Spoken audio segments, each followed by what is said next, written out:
Allah yang mempertemukan kita di malam yang mulia ini. Allah yang akan memisahkan kita. Pertemuan kita di malam hari ini tidak lain hanya untuk memperingati Isra Mi'raj baginda Rasulullah Muhammad. Maka semua yang hadir di malam hari ini datang karena Allah.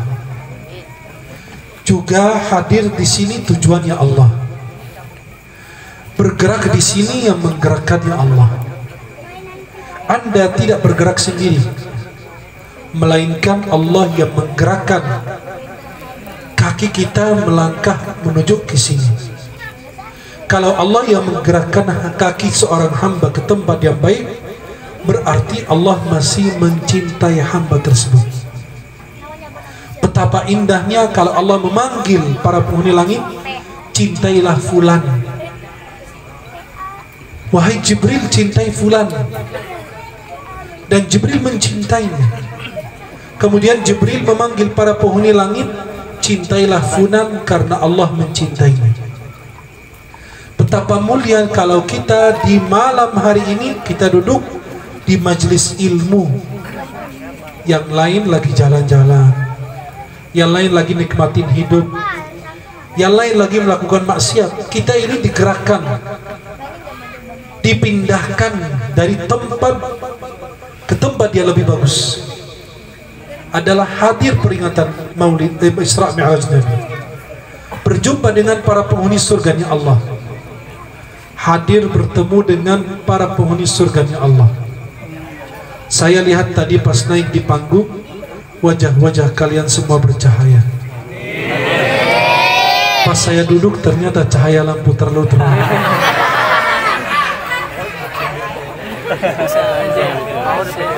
Bukan hanya cahaya lampu tadi, tapi memang cahaya dari wudhu kalian, cahaya ibadah dan sholat malam kalian, cahaya bacaan Quran kalian, cahaya dari iman dan Islam kalian semua. Itulah cahaya paling bagus, paling indah, yang bisa memberikan cahaya di dalam alam kubur kita adalah cahaya daripada wudhu, cahaya dari sholat malam. Halo? Halo? Masih hidup? Para jamaah yang dimuliakan Allah, tadi Qari membaca ayat kedua. Ayat kedua itu membahas tentang Isra Mi'raj Nabi. Dalam surat Al-Isra cuma hanya ayat pertama saja. Allah menjelaskan di dalam surat Al-Isra, Subhanalladzi asra bi'abdihi laylan minal masjidil haram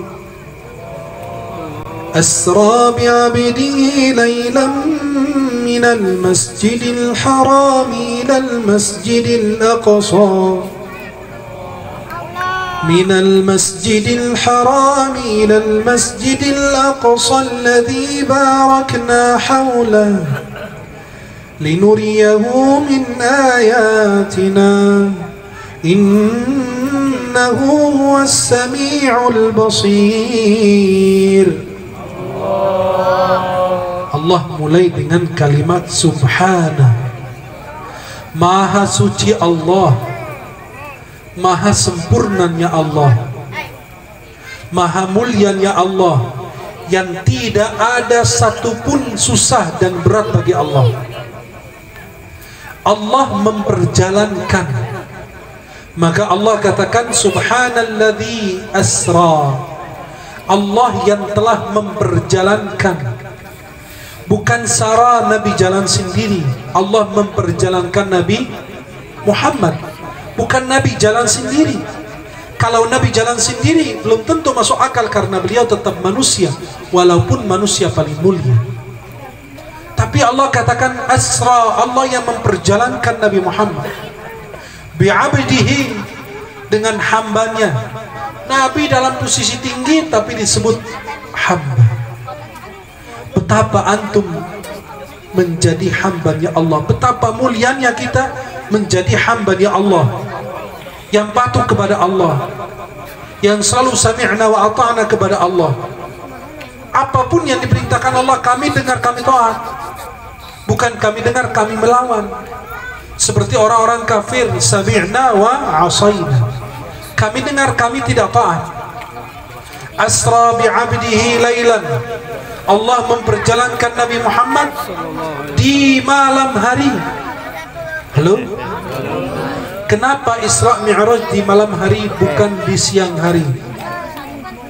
Kalau di siang hari dilihat oleh semua orang, tidak ada tantangan bagi manusia, khususnya orang beriman. Tapi kalau sesuatu yang tidak dapat dilihat lalu diimani, berarti imannya kuat. Seperti antum mengimani azab kubur, antum tidak pernah lihat, tapi karena sudah disampaikan Rasulullah, sudah disampaikan Allah, kami yakin dan percaya adanya azab kubur. Siksa kubur ada walaupun kami tidak pernah melihatnya. Dan begitu seorang muslim kepada perintah Allah.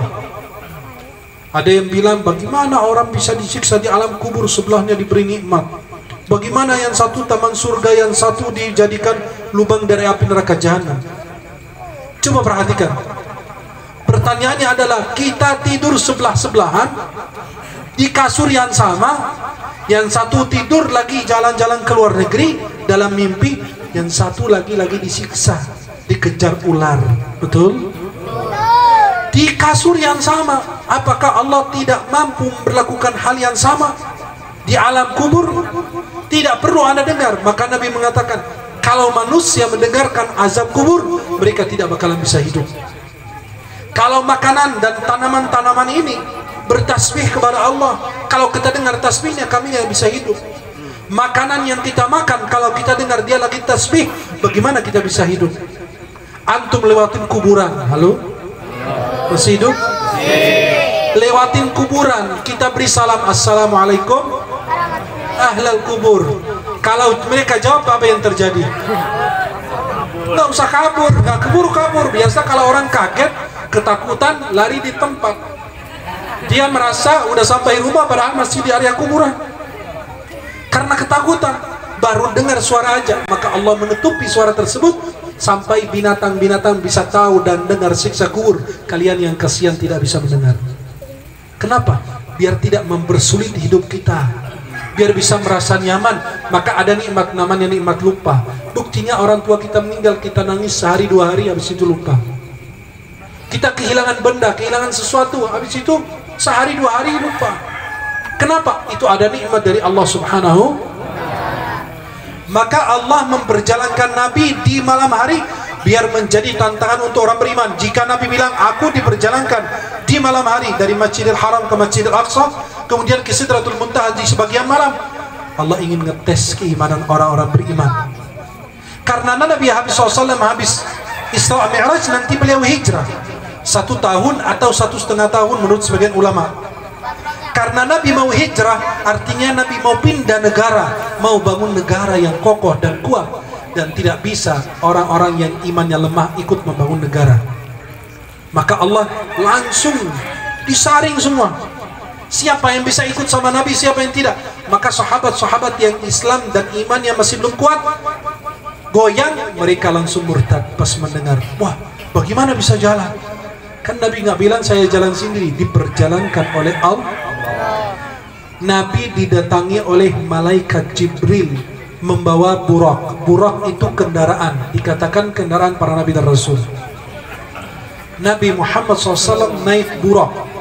Burak itu apa? Memiliki sayap dan seperti dibawa di atas keledai dan di bawah bagal. Bagal itu adalah kawin campur antara keledai dan kuda. Itu di sedang di antara dua-duanya. Nabi naik, pas Nabi mau naik dia bergetar, dia bergerak. Kata Jibril, diam wahai burak, tidak ada manusia lebih mulia dari manusia yang akan naik di atas kamu saat ini. Langsung dia diam, langsung dia tunduk kepada perintah Jibril. Nabi Muhammad SAW naik di atas burak. Nabi dari Masjidil Haram, maka Nabi berjalan dari Masjidil Haram ke Masjidil Aqsa. Masjidil Aqsa itu yang jauh maksudnya. Al-Aqsa itu al-ab'ad, yang jauh. Berarti kalau bilang Masjidil Haram yang dekat, Ada masjid yang jauh, berarti nanti ada masjid di tengah. Itu Masjid Nabawi. Allah persiapkan, padahal Nabi belum berangkat hijrah. Masjidil Aqsa itu yang kita sering lihat yang mana? Yang kubahnya emas, betul? Bukan, itu Masjid Qubbatus Sakhrah, dibangun oleh Khalifah Abdul Malik bin Marwan. Karena kita nggak hafal sejarah, kita cuma apa? Bisa TikTok doang. Saya masih tinting. Bagus.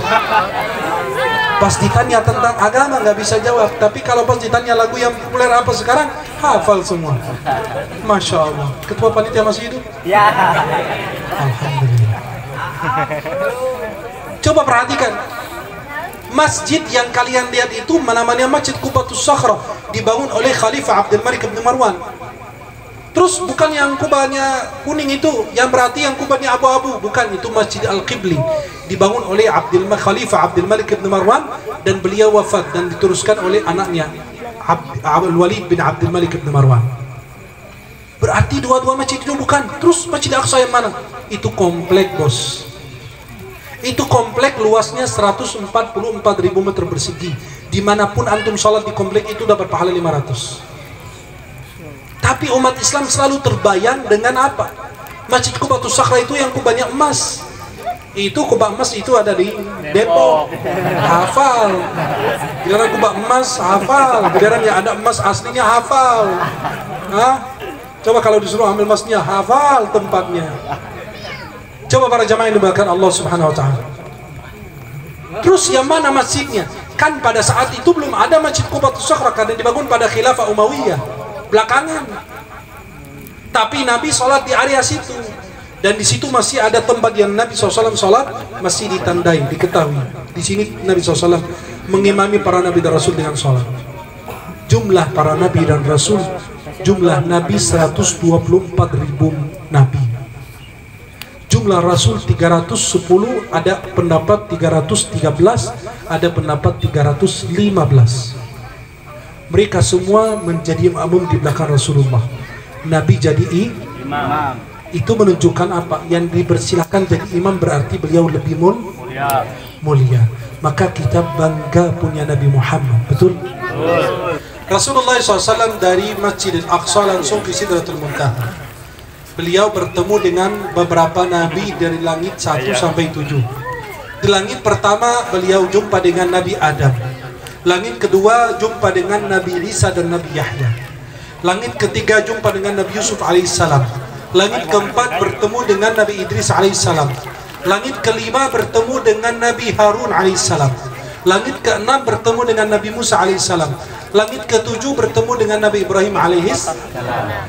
Dan Nabi Ibrahim pas jumpa dengan Nabi Muhammad, Nabi Ibrahim bilang, "Ya Muhammad, aqri ummataka minnis salam." Sampaikan salamku kepada umatmu. Maka kenapa kita di dalam tasyahud ini baca Allahumma salli ala Sayyidina Muhammadin wa ali Sayyidina kama sallaita ala Sayyidina Ibrahim. Kenapa Sayyidina Ibrahim bukan yang lain? Kata ulama, kita menjawab salam daripada Nabi Ibrahim alaihissalam ketika Isra Mi'raj Rasulullah Muhammad. Nabi Muhammad jumpa dengan Allah dan diperintahkan salat 50 waktu. Diringankan Nabi Muhammad antara Allah dan Nabi Musa di langit ke-6 sampai diringankan dari 50 waktu menjadi 5 waktu. Kita bersyukur kepada Allah, Nabi masih peduli dengan kita. 50 waktu diringankan menjadi 5 waktu. 5 waktu ini bermanfaat untuk kita, ngecas keimanan kita, memperkuat ukhuwah kita, persaudaraan kita. Kita satu baris, satu saf, nggak ada yang maju, nggak ada yang mundur. Kita satu saf rapi, seperti sebuah bangunan tersusun dengan rapi, kokoh. Dan itulah dengan sholat Allah pertemukan kita sholat 5 waktu. Pertemuan lebih besar lagi sholat Jumat. Pertemuan lebih besar lagi pas hari raya Idul Fitri dan Idul. Para jamaah yang dimuliakan Allah, jangan lupa oleh-oleh yang dibawa Rasulullah adalah sholat 5 waktu. Jika hidupmu tidak beres, berantakan, rumah tanggamu tidak benar, maka perbaikilah sholatmu. Jika pelajaranmu tidak masuk dan tidak bisa belajar, berarti sholatmu tidak benar. Semoga Allah senantiasa merahmati kita dan Allah Subhanahu wa taala senantiasa memuliakan kita semua dunia dan akhirat. Amin ya rabbal alamin. Senang sekali di malam hari yang mulia ini bisa bertemu dan menatap wajah-wajah penghuni surganya Allah Subhanahu wa taala. Semoga Allah pertemukan kita di dunia dalam taat dan di akhirat di surganya Allah Subhanahu wa taala. Amin ya rabbal alamin. Kita minta doa dari guru kita Al-Habib Ahmad Al-Kafi. Wassalamualaikum warahmatullahi wabarakatuh. Waalaikumsalam.